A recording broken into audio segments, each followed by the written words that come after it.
The day Earth joined the Galactic Senate was the day everything changed. The huge alien ship had appeared over New York 3 years ago. People had panicked at first. Some ran, some hid, some grabbed guns. But the aliens came in peace. They called themselves the Vexari.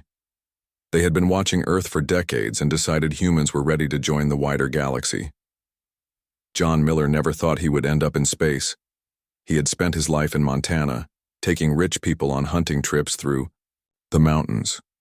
He knew how to track animals, how to move quietly, and how to make a clean shot from 700 yards away. None of that seemed useful for space politics. Yet here he was, walking down a hallway made of some strange blue metal toward the Senate chamber. "You look nervous," said Amanda Wright, walking beside him. Amanda had been a police officer in Chicago before the aliens came. Now she led security for Earth's group at the Senate. She carried herself like someone ready for trouble, eyes always moving, checking each doorway they passed. "I am nervous," John admitted. "I'm a hunting guide, not a diplomat. I shouldn't be here." "The ambassador picked you for a reason," Amanda said. "He thinks the aliens need to see regular humans, not just politicians in suits." The Senate chamber was enormous. The ceiling rose so high John couldn't see it clearly. Hundreds of different alien species sat in curved rows. Some looked almost human. Others were so strange John couldn't tell which part was their face. The air smelled like cinnamon and something else he couldn't name. Ambassador Kelly led their small group to Earth's assigned seats. They were at the very back, far from the important species at the center. Earth was new. Earth was unimportant. John sat down and tried not to stare at the jellyfish-like creature floating in a tank of green liquid next to him. "That is a Senate. Meeting starting now," said a voice in John's ear. The translator device they had given him wasn't perfect. It made all the aliens sound the same, like a bored office worker. "First item, Earth membership status." A tall blue alien stood up. Senator Zilthox. John had been briefed about him. He represented a group of old, powerful planets and didn't like newcomers. "Honored Senate," Zilthox began, his real voice a series of clicks that the translator changed to English. "Once again, I must question giving even provisional membership to humans. Their civilization is young. They have only recently stopped killing each other in large numbers. They have no unified government. Are they ready for galactic society? Ambassador?"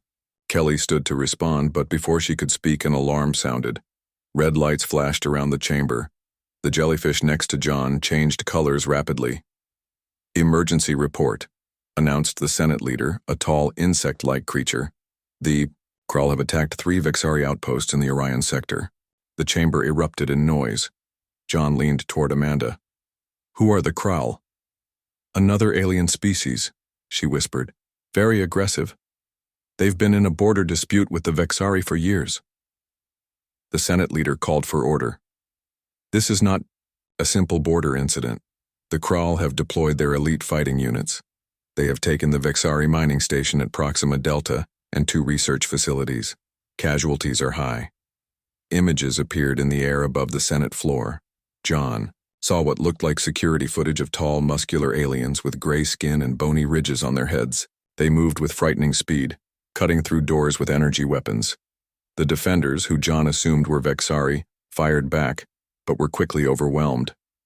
"The Krull elite forces are the most feared warriors in the galaxy," said someone behind John. "No one can match them in direct combat." The Senate leader spoke again. "We must form a coalition response force immediately. All member species will contribute according to their capabilities." Senator Zilthox looked directly at Earth's delegation. "And what will humans contribute? They barely have ships that can leave their own solar system." Ambassador Kelly stood. "Earth can provide 200 military personnel. Our ships are few, but our soldiers are well trained." Zilthox made a gesture that John guessed was the alien equivalent of rolling his eyes. 200. The Krull have deployed thousands of elite warriors. "It is what we can transport with our current capabilities," Ambassador Kelly said firmly. "But I assure you, our people will perform their duties well." The Senate moved on to other matters, discussing supply, lines and strategic positions. John tried to follow but got lost in the unfamiliar names and concepts. After the session ended, the Earth delegation gathered in their small meeting room. "That could have gone better," Ambassador Kelly said, "but at least Earth is still on the path to full membership." "What about this coalition force?" John asked. "Are we really sending people to fight?" Kelly nodded. "We have to. If we don't contribute, it will confirm what Zilthox and others believe, that humans are too primitive to matter. But 200 soldiers against the Kral elites?" Amanda frowned. "I've reviewed the combat footage. These Kral are something else. They're stronger, faster, and better armed than our people." "It's all we can transport," Kelly said. "We'll send our best." 2 weeks later, John stood in a viewing area watching Earth's contribution to the coalition force board their transport. 200 men and women in new uniforms designed to work with alien technology. They looked small compared to the 8-foot Vexari soldiers boarding another ship. "They'll be careful, right?" John asked Amanda, who stood beside him. "Our people?" "They're professionals," she said. "Army Rangers, Navy SEALs, Marine Force Recon, the best we have."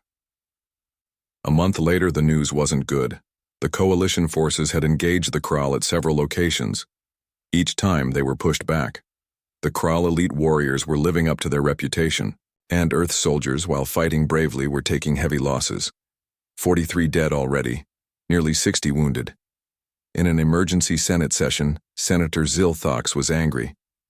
"The coalition is failing. The Kral advance continues. We must either commit more forces or consider surrender of the disputed territories. Earth wishes to propose an alternative," Ambassador Kelly said suddenly. All eyes in the chamber turned toward her.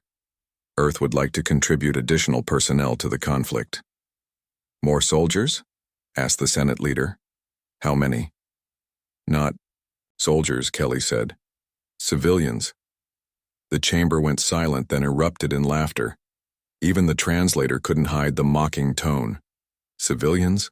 Against Kral elites?" Senator Zilthox could barely contain himself. "What will they do? Your species achieved spaceflight only a decade ago. Your military personnel are dying despite their training.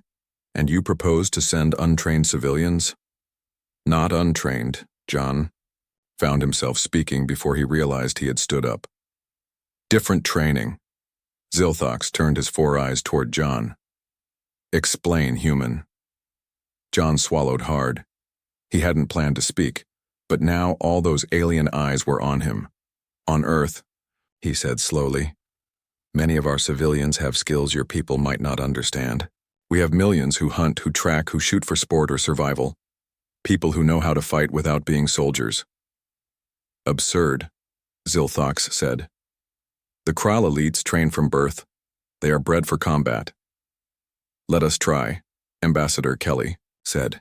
"Give us a chance to show what humans can do." The Senate leader looked thoughtful. "This is unusual, but these are desperate times. How many of these civilian fighters can Earth provide?" 500, Kelly said. "To start." "Very well," the Senate leader decided. "But they will be assigned to low-risk areas only. We will not waste coalition resources protecting untrained humans." As they left the chamber, Amanda moved close to John. "Do we really have civilians who can fight better than our soldiers?" John thought of the hunters he knew back in Montana. People who could live in the wilderness for weeks, who could hit a moving target at impossible distances, who understood patience and survival in ways no military training could teach. "Yes," he said. "We do." Back on Earth, a strange recruitment effort began.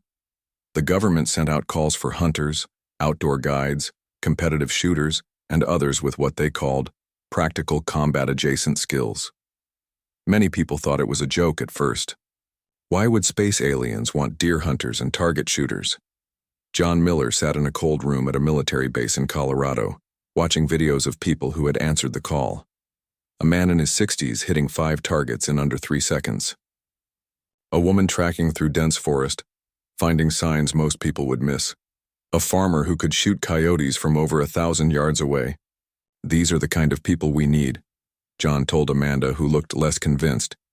"They're skilled, sure," she said, "but the Kral are professional warriors. They have body armor and energy weapons." So did the deer I hunted, said Frank Dawson, walking into the room uninvited. He was 65 with a weathered face and steady hands. They had natural armor and senses better than any human. Didn't help them much. John liked him immediately. Frank had been a Marine decades ago but had spent most of his life as a hunting guide in Wyoming. He could read the land and predict animal movements like he was reading their minds. "This isn't hunting deer," Amanda said. "No," Frank agreed. "But the principles are the same. Know your target, know the terrain, be patient, and never take a shot unless you're sure." Within 2 weeks, they had selected 500 civilians.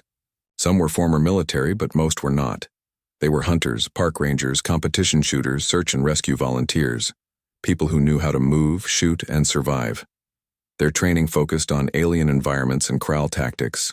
The aliens had provided videos of Kral elite warriors in combat, and the humans studied them like hunters learning the habits of new prey.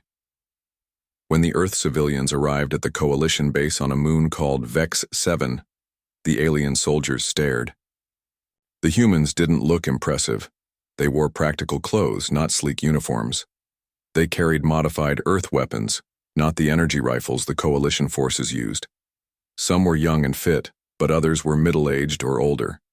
Frank Dawson was the oldest at 65, which seemed ancient to the aliens who had never seen a human before. "These are your warriors?" asked Commander Drell, the Vexari officer in charge of the sector. His silver skin reflected the bright lights of the hangar bay. "They look fragile. Don't let appearances fool you," John said. He had come along as a liaison between the humans and the Coalition forces. "They know what they're doing." "For your sake, I hope so," Commander Drell said. "The Senate has ordered me to place them in Sector 8. It's a forest moon, minimal Kral activity. Babysitting duty," Amanda muttered under her breath. Commander Drell pretended not to hear her. "Your humans will serve as perimeter guards only. They are to avoid direct contact with Kral forces. If they spot any activity, they are to report it immediately and withdraw." John nodded, but he saw the looks on the faces of the Earth volunteers. They hadn't come all this way to run and hide. 2 days later, the Earth contingent landed on the forest moon. It looked surprisingly like Earth, with tall trees and dense undergrowth. The air was breathable but smelled strongly of pine and something sweet like honey. The sky was a deep purple, with 2 small moons visible even in daylight. "Reminds me of northern Michigan," said Samantha Powell as she stepped off the transport. She was 32, with short brown hair and steady eyes. Back on Earth, she had been an Olympic biathlon medalist before becoming a wilderness guide. She carried a modified hunting rifle with a scope she had calibrated herself. "Spread out and set up observation posts," Frank told the group. He had, naturally, become their leader. "Teams of 2, standard hunting grid. Remember your training and stay in contact." John watched from the small command post as the Earth civilians moved into the forest. They didn't march like soldiers. They melted into the trees, finding natural cover, moving quietly like they were stalking deer. Within an hour, he couldn't see any of them, though the tracking system showed they had covered a perimeter of nearly 20 miles. "Impressive fieldcraft," Amanda admitted, "but I still don't think it will matter against Kral elites." The first test came sooner than expected. At dawn the next day, sensors detected a Kral scout ship landing 10 miles from the base. According to protocol, the humans should report the landing and withdraw. Instead, Frank sent a simple message: "Contact. Imminent. Holding positions. Will update." John tried to contact him to order a withdrawal, but Frank had already gone silent. On the tracking system, John could see the human positions remaining still as a group of red dots, Kral life signs, moved through the forest toward them. "They're going to get slaughtered," Amanda said, reaching for her communication device to call for backup. John put his hand on her arm. "Wait. Let's see what happens." The Kral moved quickly through the forest, a squad of 12 elite warriors. Their gray skin helped them blend with the shadows, and their movements were practiced and efficient. They were heading directly for the Coalition base, probably planning to scout its defenses. They never made it halfway. The first Kral fell silently, a single shot through what passed for their neck. The others froze, weapons ready, looking for the attacker. Another fell before they could even move. The Kral scattered, taking cover behind trees, but it didn't help. One by one, they dropped. No Earth civilian ever fired twice from the same position. They shot and moved, just as they had been trained to do when hunting wary prey. In the command post, John and Amanda watched through drone footage as the last Kral warrior tried to return to their ship. Samantha Powell was waiting. She had climbed a tall tree and set up a position with a clear view of the landing site. The Kral never saw her. One shot and it was over.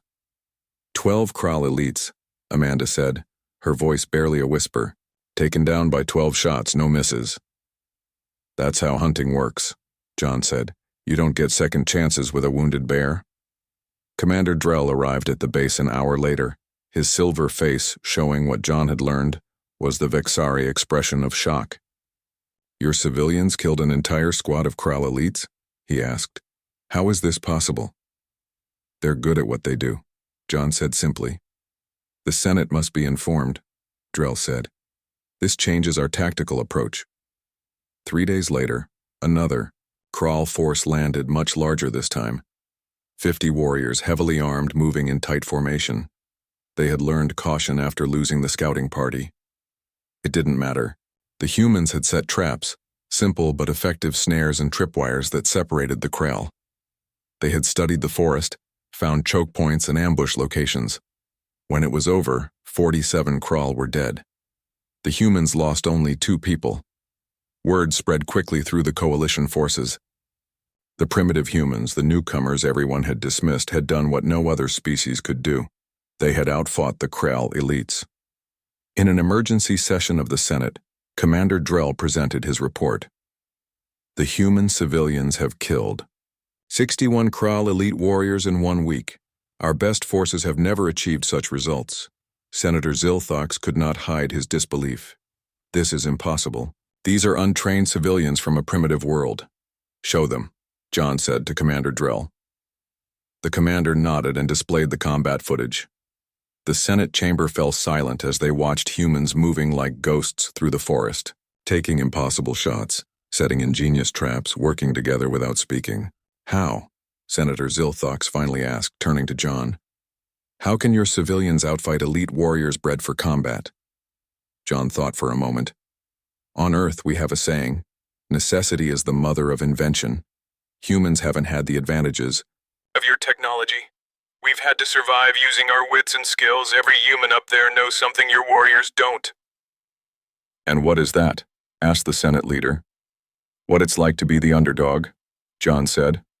And still win. News of the humans' success spread quickly throughout the coalition forces. The Galactic Senate called for an emergency meeting to discuss this unexpected development. John found himself in the center of the Senate chamber, something no human had experienced before. Explain how your civilians achieved these results, demanded Senator Zilthox. We need details, not vague statements about being underdogs. John looked around at the sea of alien faces. May I show you something? He asked, holding up a small data device the Vexari had given him. The Senate leader nodded, and John plugged the device into the central display system. An image appeared above the Senate floor, a human hunting deer on Earth. The video showed a woman moving slowly through a forest, stopping often, checking the wind, examining the ground. This is Nicole Bennett, John explained. She's one of our civilians on the forest moon. This video shows her hunting on Earth, before she ever knew aliens existed. The Senate watched as Nicole tracked a deer for hours, moving carefully, positioning herself downwind, finally taking a single perfect shot from hundreds of yards away. Now compare that to this, John said, switching to footage from the forest moon. The same woman, using the same techniques, tracking a Kral warrior. The alien never knew she was there until it was too late. Your Kral elites are fearsome warriors, John continued, but they're used to fighting other soldiers head-on. They're not used to being hunted. And your people are hunters? Asked a small blue alien senator John didn't recognize. Many of them, yes, John confirmed. But it's more than that. Our planet has thousands of different environments: deserts, mountains, jungles, tundra. Humans have learned to survive in all of them. We've developed skills for tracking, for moving, unseen, for improvising with limited resources. Commander Drell stepped forward. If I may add, honored Senate, I have compiled data on the Earth civilian contingent's effectiveness. In 3 weeks of operations, their kill ratio exceeds that of our most elite special forces by a factor of 8. The chamber erupted in shocked murmurs. John could see disbelief on many alien faces. I propose, Commander Drell continued, that we expand the human civilian presence in the conflict. Their skills are uniquely suited to counter-crawl tactics. I second this proposal, said another commander, a tall insect-like being. My forces witnessed the humans in action. They are remarkable. Senator Zilthox wasn't convinced. These are anecdotes and isolated incidents. We need solid evidence that these results can be replicated on a larger scale. Then let us provide that evidence, John said. Give us more challenging assignments. Let us prove what humans can do. The Senate debated for hours. Finally, they reached a decision. The Earth civilians would be given a more critical mission: to help defend a major coalition supply base under threat of Krail attack. And more importantly, they would be allowed to train select coalition forces in their techniques. Back on the forest moon, Frank Dawson received the news with a smile. About time they figured out we know what we're doing. They're sending us 300 more people from Earth, John told him, and they want you to help train some of the coalition forces. Frank looked doubtful. Train aliens to hunt like humans. That won't be easy. Just teach them what you can, John said, starting with Commander Drell's team. The next day, Frank took a group of 20 Vexari soldiers into the forest. They moved loudly, stepping on branches, talking among themselves. Frank stopped them. First lesson, he said, his voice barely above a whisper. Silence is your friend. The forest speaks if you listen. Every sound matters. The Vexari looked confused. Their translator conveyed Frank's words, but they didn't understand the concept. Their military training had taught them to move in formation, to rely on technology and numbers. Watch, Frank said. He pointed to a small creature, something like a rabbit but with 6 legs about 50 yards away. Then he disappeared into the undergrowth. The Vexari soldiers watched, bewildered as he seemed to vanish before their eyes. 2 minutes later, Frank reappeared directly behind the creature. He could have caught it with his hands, but he just gently tapped it. The startled animal bounded away. That's how you approach an enemy, Frank said, returning to the group. The Vexari tried to copy him. They failed terribly. Their movements were stiff, mechanical. Frank didn't get frustrated. He just showed them again and again, breaking down each step, each movement. Meanwhile, Samantha Powell was teaching another group about marksmanship. Forget what you know about your energy weapons, she told them. They're powerful but predictable.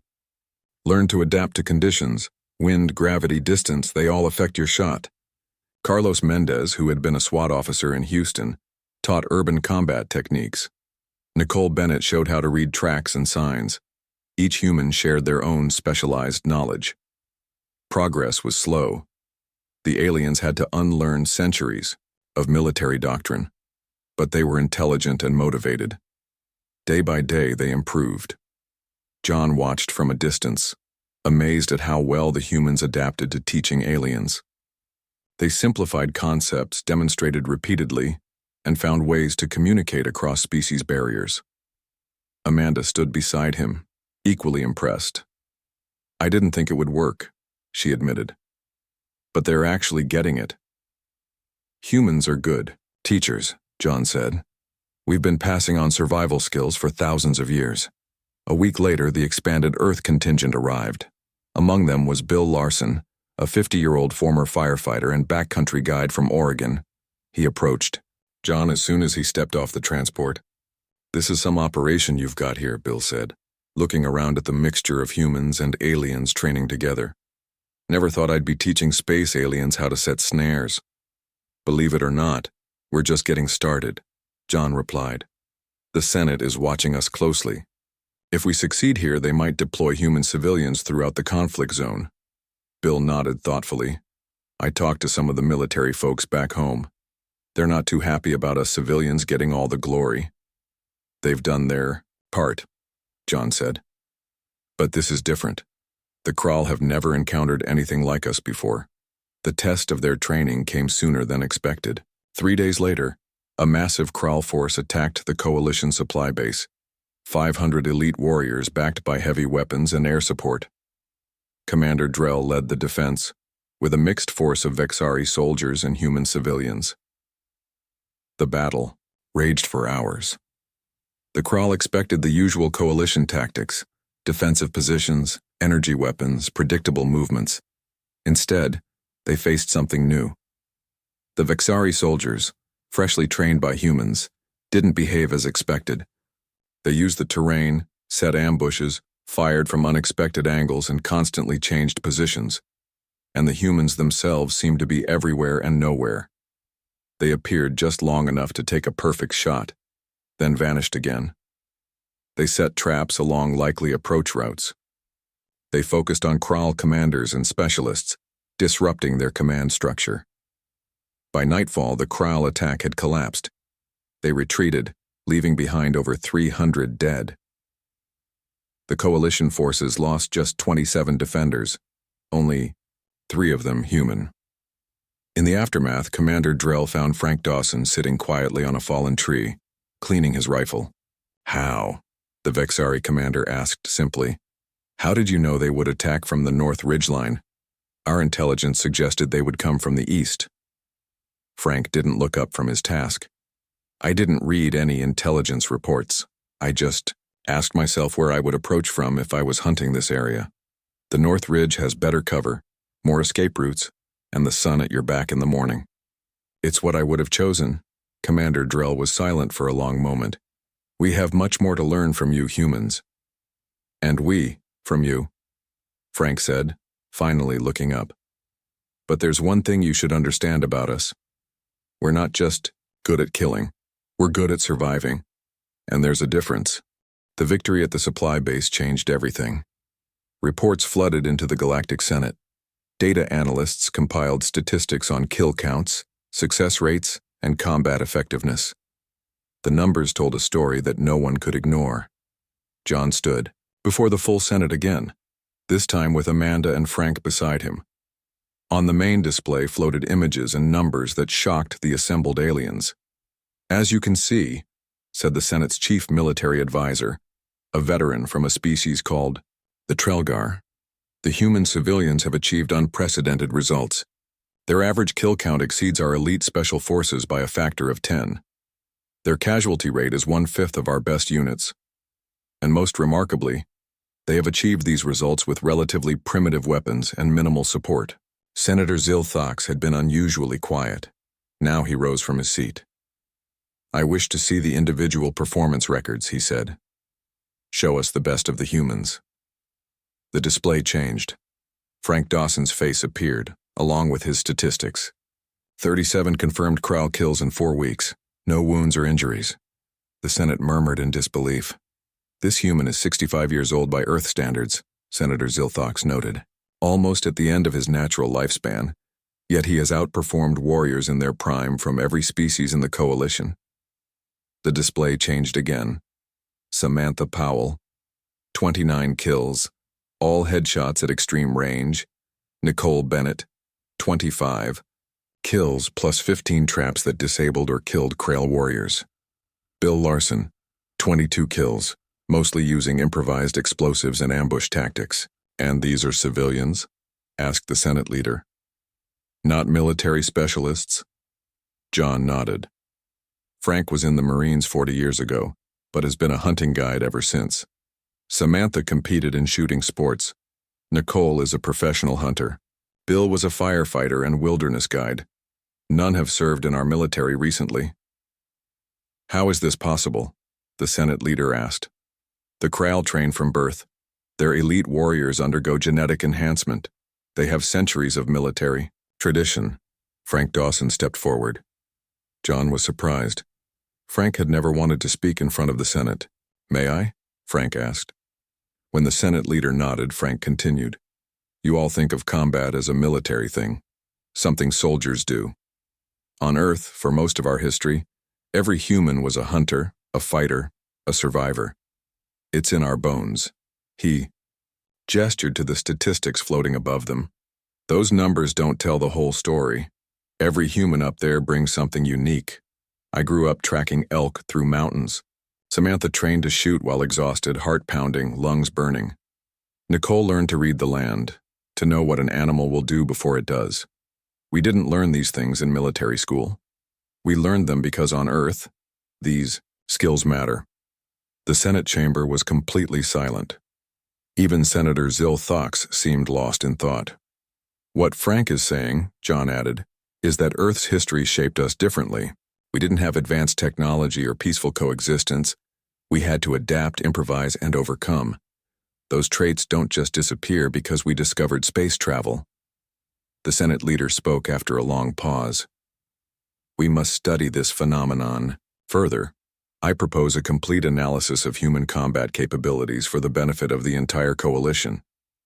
With respect, Amanda said, speaking for the first time, humans aren't lab specimens, we're allies. Instead of studying us, work with us. Let us train your forces. A reasonable suggestion, the Senate leader agreed. But we also need to understand why humans possess these capabilities when other species do not. The next day, John received a classified report. The coalition had been secretly gathering data on all species in the Senate. The report contained statistics he wasn't supposed to see. Average civilian weapons ownership, less than 1% across most species. Earth, over 30%. Percentage of population with hunting experience, under 0.5% for coalition species. Earth, approximately 6%.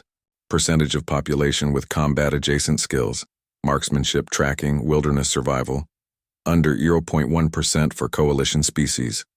Earth, estimated 15 to 20%. John showed the report to Amanda. They've been studying us all along. Can you blame them? She asked. We've surprised them. They want to know why. Meanwhile, the human-civilian approach spread throughout the coalition forces. Training centers were established on 3 different worlds. Frank Dawson found himself in charge of the largest one, teaching alien soldiers how to track, hunt, and think like humans. Samantha set up marksmanship schools. Nicole Bennett taught fieldcraft. Bill Larson specialized in improvisation and trap-making. But the Kral were adapting too. Reports came in of Kral forces using new tactics, becoming more cautious, setting their own ambushes. They were learning from their defeats. The Galactic Senate ordered a special meeting restricted to the highest levels. John was surprised to be invited. Senator Zil Thox was there, along with military leaders from 12 species. The Kral leadership has requested a meeting, the Senate leader announced. They wish to discuss terms. Terms? John asked. You mean surrender? Not exactly, said Commander Drell. They wish to negotiate a settlement to the border dispute. Our intelligence suggests they are concerned about human expansion. They're afraid of us, Senator Zil Thox said bluntly. And I cannot blame them. The data we have compiled is eye-opening. He activated a display showing combat footage from across the conflict zone. Humans teaching alien allies. Alien soldiers beginning to adopt human tactics. And most disturbing to the Kral, the kill counts continuing to rise. The Kral intercepted some of our reports, Commander Drell explained. They now believe that Earth could potentially field millions of effective fighters. The prospect terrifies them. John felt uncomfortable. We didn't join the Senate to frighten anyone. We want peaceful relations with all species. Of course, the Senate leader agreed. But the Kral respect strength above all. Your people have demonstrated remarkable strength. That has opened a path to diplomacy that did not exist before. Senator Zil Thox approached John after the meeting. The blue alien seemed different now, less hostile, more thoughtful. I have a question, he said. A personal one. Go ahead, John replied. Your Earth history records show constant warfare between human groups. Yet your people have achieved space travel without destroying yourselves. How? John considered the question carefully. I think it's because the same traits that make us Good fighters also help us survive. We adapt, we learn, we work together when we need to. My species evolved in peaceful oceans, Senator Zilthox said. We never needed to hunt or fight until we met other species in space. Perhaps that is why we find your people so unsettling. Is that what we are? Unsettling? Senator Zilthox made a gesture that John had learned was similar to a smile. Increasingly, I find you fascinating. Different perspectives can be valuable, even alarming ones. 2 days later, the coalition forces prepared for the meeting with Kral leaders. As a precaution, human civilians were positioned around the meeting site. Frank Dawson took charge of security, placing snipers and scouts with clear lines of sight. Samantha Powell settled into position on a ridge overlooking the meeting area. Through her scope, she watched alien diplomats gather. Her finger rested lightly alongside her trigger guard, not on the trigger itself. She doubted she would need to fire, but she stayed ready. I never thought I'd be providing security for a galactic peace conference, she said quietly into her communication device. None of us did, Frank's voice replied. But here we are, a bunch of Earth civilians with hunting rifles, keeping watch while people from a dozen worlds decide the fate of star systems. Samantha smiled to herself. Not bad for a species that only achieved spaceflight a decade ago. The peace talks with the Kral lasted 3 days. John attended as part of the coalition delegation, watching as representatives from a dozen worlds negotiated borders, trade routes, and security arrangements. The Kral delegates kept glancing at the humans in the room. Their body language showed fear mixed with respect. They keep looking at us, John whispered to Amanda. Can you blame them? She replied. Their warriors have nightmares about Earth civilians with hunting rifles. When the talks ended, a peace treaty was signed. The Kral agreed to withdraw from disputed territories and establish a demilitarized zone along the border. In return, the coalition would respect Kral sovereignty over their home systems and include them in future trade agreements. As the Kral delegation prepared to leave, their leader approached John. The tall, gray-skinned alien towered over him, bony ridges on his head catching the light. You are from Earth, the Kral leader said through his translator. It wasn't a question. Yes, John replied. I'm John Miller. I am War Commander Kraz, the Kral said. Your people have earned our respect. This is rare. John wasn't sure how to respond. We didn't want war, he said finally. We just wanted to help our allies. The way you fight, Kraz continued, it is not like other species. It is personal, intimate. You do not rely only on technology or numbers. That's how we survived on Earth, John explained. We had to understand our prey, our environment, our own limitations. Kraz made a gesture with his hand that John didn't understand. Some among my officers wished to capture humans to study your methods. I forbade it. Some things should be respected, not dissected. With that strange comment, the Kral leader turned and left. John watched him go, wondering if they had just made an ally or if the Kral would return one day, better prepared to face human tactics. A week later, the Galactic Senate held a special session. Earth status within the Senate was the only item on the agenda. John, Amanda, and Ambassador Kelly sat together, waiting as the Senate leader called the meeting to order. Recent events have demonstrated that our initial assessment of Earth was incomplete, the Senate leader began. Humans have proven themselves to be valuable members of our galactic community. Senator Zilthox stood. John expected another critique, another reason why humans weren't ready for full membership.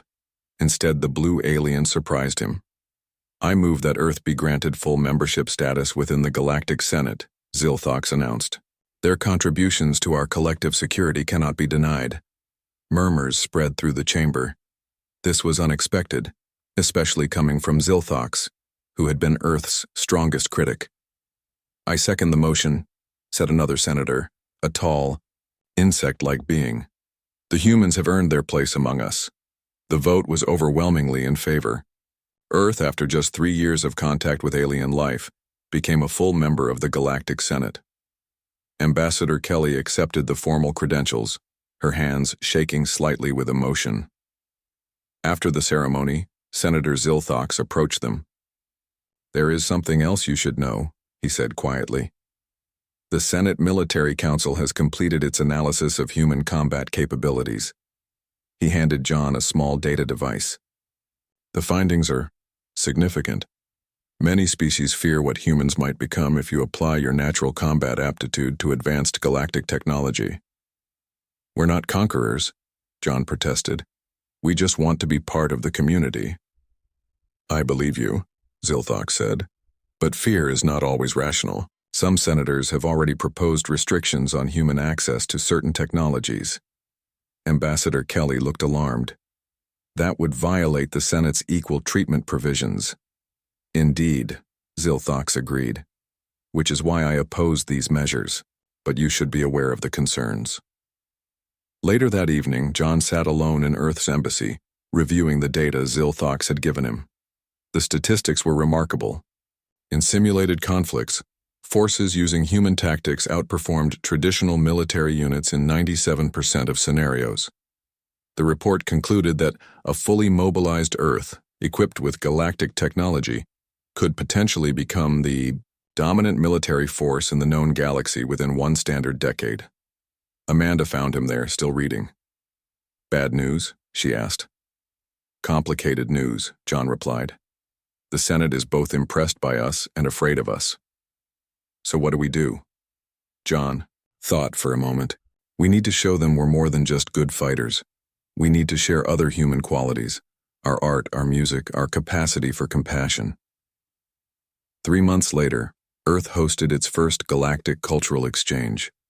Thousands of representatives from across the Senate worlds came to see human civilization firsthand. They toured cities, visited natural parks, attended concerts and art exhibitions. Human families welcomed alien guests into their homes. Frank Dawson hosted Senator Zilthox at his cabin in Wyoming. The blue alien seemed fascinated by Earth's wilderness. You lived here alone? Zilthox asked as they sat on the porch, watching the sunset behind snow-capped mountains. Not alone, Frank said. The mountains, the animals, the weather, they're all company if you know how to listen. The same skills that make you a great hunter, Zilthox observed. Frank nodded. The same skills that helped us against the Krell. Patience, observation, respect for your environment. My people fear those skills might one day be turned against us, Zilthox admitted. Fear is natural, Frank said. But so is friendship and trust once it's earned. On the final day of the cultural exchange, the Galactic Senate convened a special session on Earth itself, in a large hall built specifically for the occasion. John sat between Amanda and Frank as Ambassador Kelly addressed the assembled representatives of 100 worlds. Earth has much to learn from the galactic community, she said. And perhaps we have some things to teach as well. Not just about fighting, but about adapting, about finding creative solutions, about reaching for the stars even when they seem beyond our grasp. After the session, John walked outside with Frank. They stood looking up at the night sky, now filled with the lights of alien ships in orbit. Did you ever think we'd end up here? John asked. Respected by species from across the galaxy because a bunch of hunters and outdoors people outfought elite alien warriors? Frank chuckled. Can't say. I did, but it makes a kind of sense. Humans have always been good at surprising ourselves. What happens next, do you think? Frank looked thoughtful. We'll find our place, not as conquerors or warriors, but as protectors maybe, people who understand both strength and restraint. As if to emphasize his point, a group of Vexari children walked by, accompanied by human guides. The alien youngsters were excitedly pointing at birds, trees, everything that made Earth unique to their eyes. Look at that, Frank said. They're not afraid. They're curious. That's the real human strength right there. Making the strange familiar, turning the unknown into an adventure. John nodded. From hunters to teachers. Not a bad way to join the galaxy. Not bad at all, Frank agreed. High above them in the Senate ship orbiting Earth, Senator Zilthox was updating the official record. His final entry read, Humanity's place in the galactic community remains unique. Their natural combat abilities initially caused concern, but their greater gifts may be their adaptability, creativity, and willingness to share knowledge. The human concept of teaching to fish rather than giving fish shows wisdom beyond their years as a spacefaring species. I no longer fear human potential. I welcome it.